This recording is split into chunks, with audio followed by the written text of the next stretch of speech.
Quand Defacto a été créé, il y a maintenant 7 ans,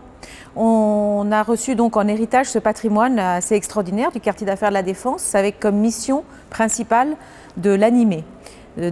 C'est-à-dire de lui donner une âme et de lui redonner vie, puisque l'un des gros reproches qu'on lui faisait à l'époque, c'était que c'était un quartier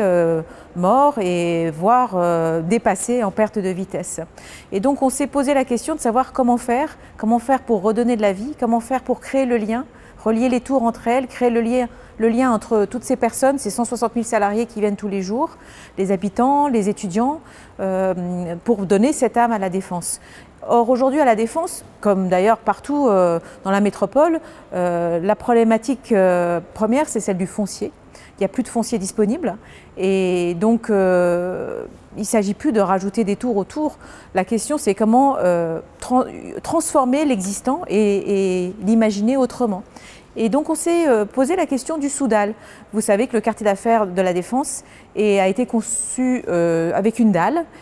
qui est une séparation physique, une frontière entre deux mondes, le monde du dessus de dalle, le monde noble des tours, des architectes, des artistes, des salariés, et de cette dalle piétonne assez magnifique, très qualitative, et puis le sous-dalle,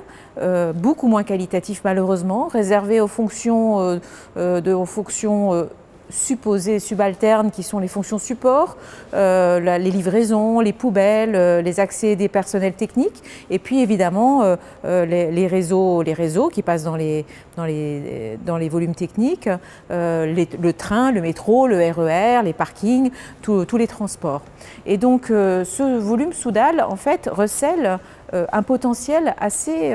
incroyable, mais qui n'avait jamais été jusqu'à présent examiné, sans doute par facilité, parce que la facilité c'est de construire des tours et que c'est quand on est dans la contrainte qu'on devient plus créatif. Et donc on a pris le parti déjà de connaître ce sous-dalle, parce que le patrimoine sous-dalle n'était pas connu, on ne savait pas exactement de quoi il était fait. Donc on a fait beaucoup d'études pour arriver à maîtriser ces volumes et à savoir exactement de quoi on parle. Aujourd'hui, on sait qu'il y a à peu près 45 000 m² de volume qui sont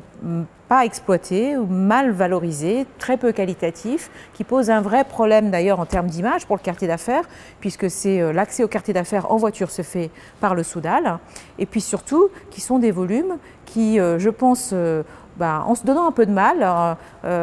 parce qu'évidemment il y a des contraintes techniques, il y a des contraintes juridiques, mais en se donnant un peu de mal, on peut y amener à la fois de la qualité et puis une offre de service, d'animation qui n'existe pas à la Défense aujourd'hui, qui manque à la Défense et aujourd'hui dont on ne sait pas très bien où les mettre. Eh bien nous, chez Defacto, on a décidé qu'on allait les mettre en dessous, sous la dalle. Et c'est pour ça qu'on a lancé ce projet très ambitieux de valorisation des volumes dits résiduels.